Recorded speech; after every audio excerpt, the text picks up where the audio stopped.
Hi, good afternoon. Hello. Hello. Good morning or is it good afternoon? Your time? Good What time is it afternoon. over there? Yeah, Good afternoon.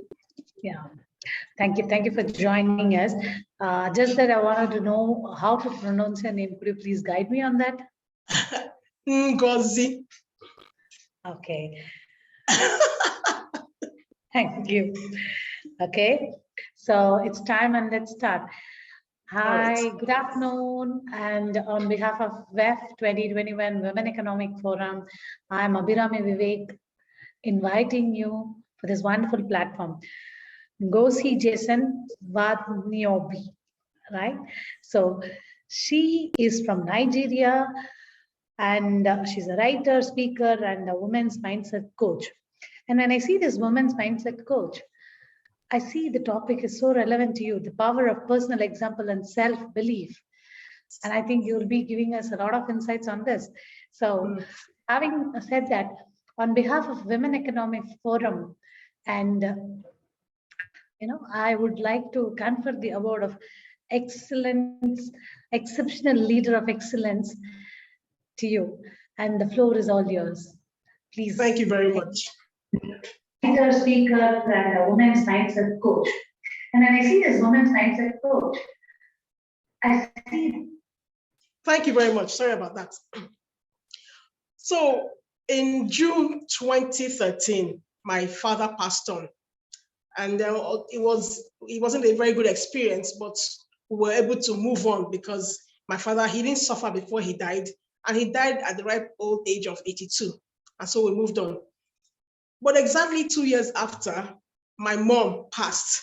Now that was a very painful experience because she had just turned 60 and she died what I would call a painful death. She didn't, it wasn't easy for us, for my siblings and I. It wasn't very easy for us. It was a very tough time for us. And on her birthday, the next year, the year she would have turned 61, I woke up that morning and I was crying. I was in tears. And so I decided to write something on Facebook and I talked about the way I felt about her death. And I noticed that it made me feel better. I realized that writing is therapeutic. And after that day, I never cried again about my mother's death. So it became a trend. I started writing on Facebook, first of all for myself to help me. And I realized that there were other people out there who were going through one thing or the other. So I started writing for other people. I was writing to inspire them, to encourage them, to motivate them, and also to make them laugh. So people would come to me to say, this thing you wrote really made me laugh. This thing you wrote really inspired me, thank you.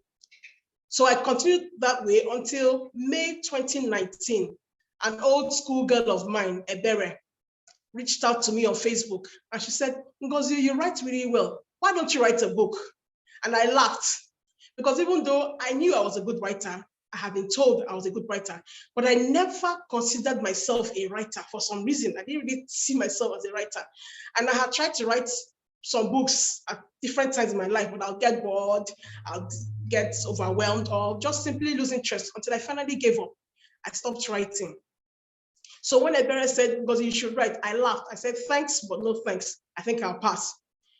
Funny enough, Ebere didn't give up. She kept on pushing and pushing and pushing me until I got tired of saying no. And I said, okay, fine. What do I need to do? We started work. And in July 2020, right in the middle of the coronavirus lockdown, Mindset Matters was published and released to the world. Writing that book was one of the best decisions of my life. It gave me confidence. It made me start to think myself from a whole new light.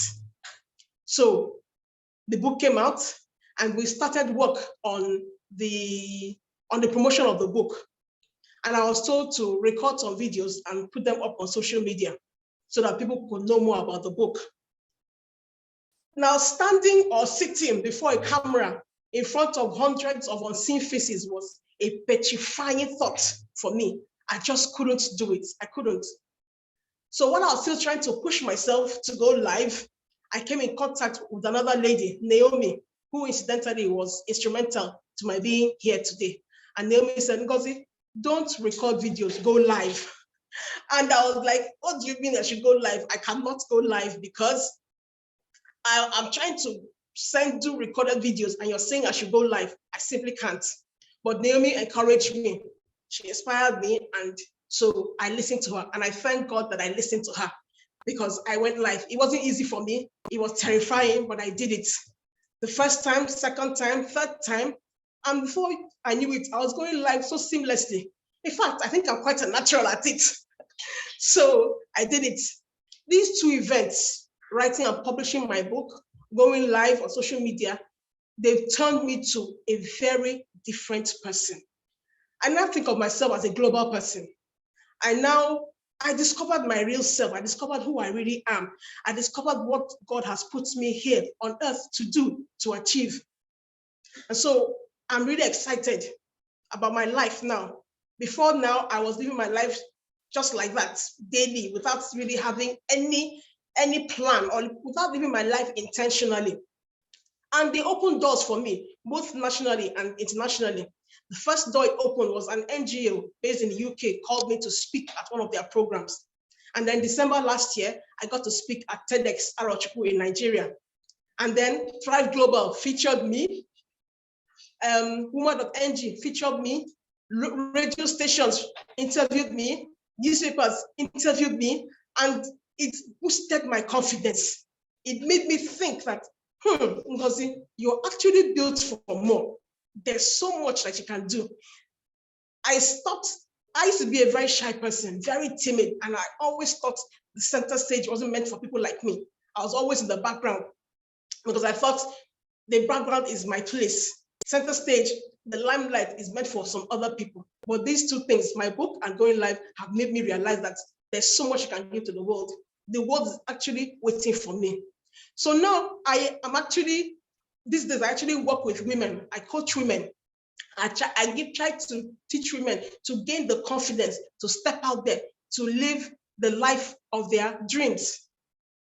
I have a Built for More Facebook community where I do a lot of these teachings.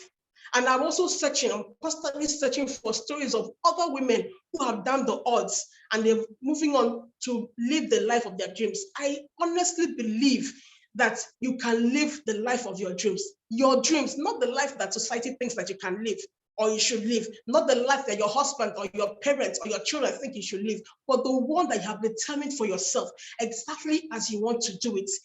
It is my sincere belief you can live the life of your dreams. So I teach women every day. First of all, you need to discover yourself. When you discover yourself, you're able to discover your purpose in life. You're able to discover what God has put you here to do. And then when you do that, you're able to live your life intentionally, not living your life based on what happens to you. You're the one who will determine what happens in your life, in your own space. So I have, it gives me joy when I coach women and they give me testimonies, feedback of how their lives are changing after working with me. It's like when you give birth to a baby, you nurture the baby, you groom the baby, and the baby is growing and doing great things. It's actually magical. So I have a few testimonies or testimonials from a few of them. Now, 3 of them have actually given me permission to talk about their stories, but I'll only mention the name of one of them, and because she gave me the permission to mention her name, but for the rest, I won't mention their name so as to protect their privacy. So I have this, let me read them out just as they sent them to me. I will talk about MNK. MNK is a professional. She's a mother of 3. She's a professional in her field. She's a mother of 3. And she had this to say. She said she used to be so shy. She said, Ngozi, I used to be so shy, but I'm gradually coming out of my shell because I believe in myself more. And I have now given myself permission to fly and do the things that I've been secretly desiring to do. And then Chidinma is a widow and she's a mother of 1. Chidinma she had her self-esteem bashed by the many traumatic events she had experienced in her life. The most recent being the death of her husband. And by most recent, I mean about 10 years ago, her husband of 3 months passed on. 3 months after they got married, her husband passed on while she was pregnant with their child. And these things bashed her confidence. She wondered why so many of these things were happening in her life until we got together. And she had this to say. Ngozi, one of the things I have learned by attending your webinars is the power of imagination and writing. She said, I learned also how to see things from a different perspective and the power of speaking. I have become a more confident person. And finally, MNK. MNK is also a married woman with 3 children. She's an entrepreneur. And she said, Ngozi, I learned a lot. My greatest challenge used to be writing. And I totally agree with what you said. She said, I come up with ideas and I don't pen it down. And the next thing, it's off. I don't remember the idea anymore.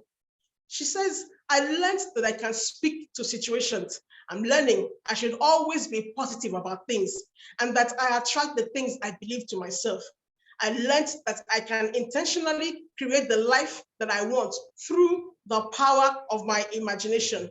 I am now confident enough to follow my dreams. I am no longer afraid.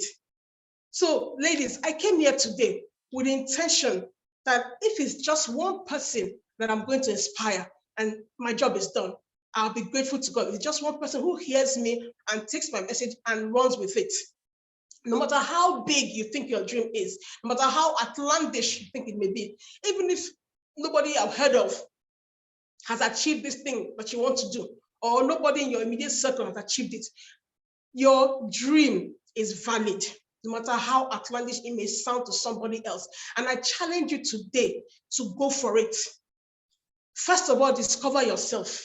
When you discover yourself, when you know who you are, then you're on your way to discovering what God has called you to do and to be and have here on this earth in this lifetime. Then go for it.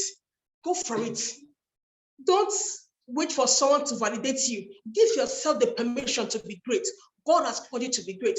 Women, we have been built for more. There's so much that God has called us to achieve here on earth. The world is waiting for you, so go ahead and do it. Thank you so much, Abirami. Thank you. Thank you so much for this. Thank you. Thank you so much. That was so powerful. I could really feel the energy that you're, spreading towards the community and empowering a lot of women. And no wonder you are a women's mindset coach. And again, no wonder you are definitely a woman of excellence. Thank you so much. That's very nice.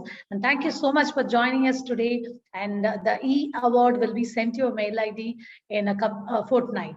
Thank you so much. Thank you. God bless you.